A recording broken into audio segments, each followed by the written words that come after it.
everybody, welcome to another video of Game of Thrones Academy. Hi Tamar. Hi. As usual, we're going to look at A Song of Ice and Fire through the lenses of history and politics.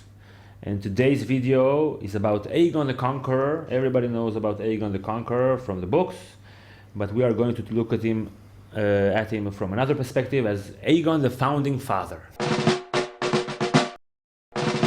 So we think we know a lot about Aegon. Tell us a little bit, some things up. Aegon is not a character we meet, right? But he's an historical character, so everything we know about him is from an historical narrative. What does that mean? It means that someone wrote the history, someone probably that works for the ruling family wrote the history of Aegon. Right. So we don't know about a lot about his weaknesses and stuff like that.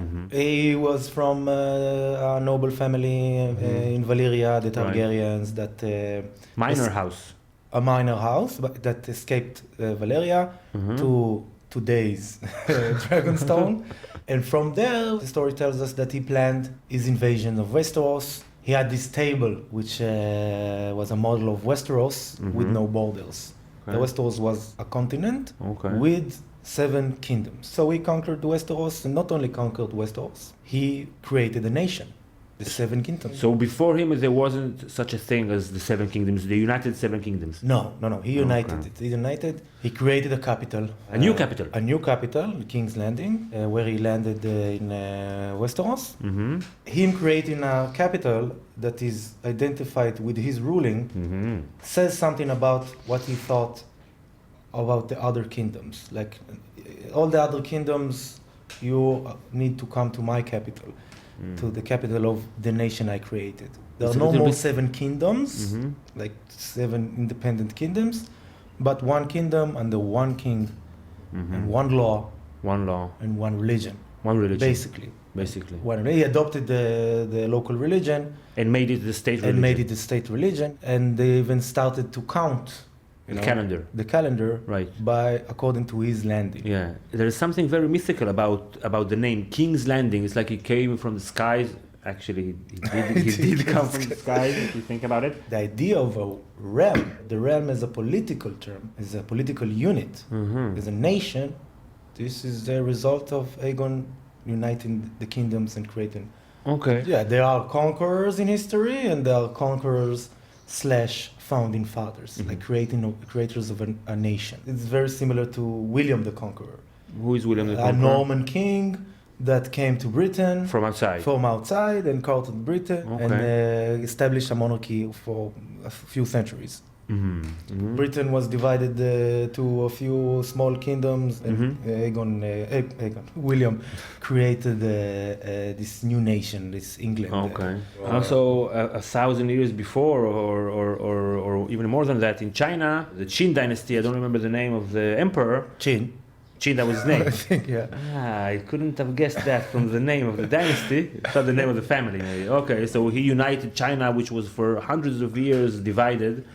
And even though he was cruel, he's considered as a sort of founding father that united their realm. You have the example of Spain, of 2 ruling families, 2 royal families, the Aragons and the Castilians, united under 1 monarchy.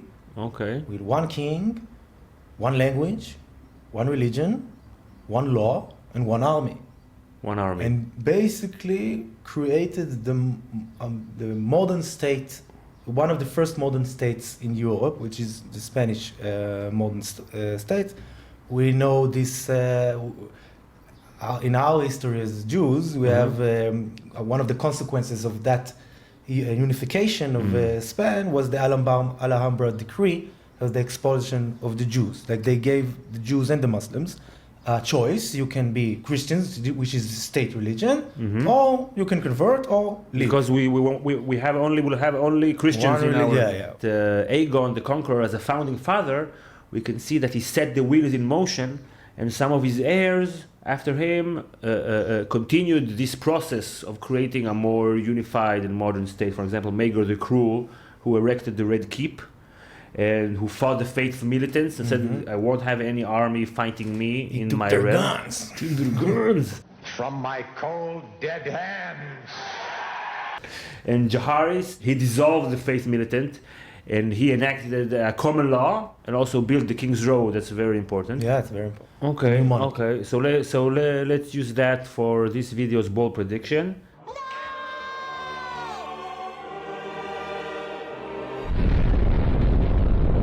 For the last 150 years in the history of Westeros and the Seven Kingdoms, there are civil wars, right, perpetual fighting, who will sit on the throne. Yeah. Small fish want to eat the big fish, and the big fish want to eat the small fish. No stability.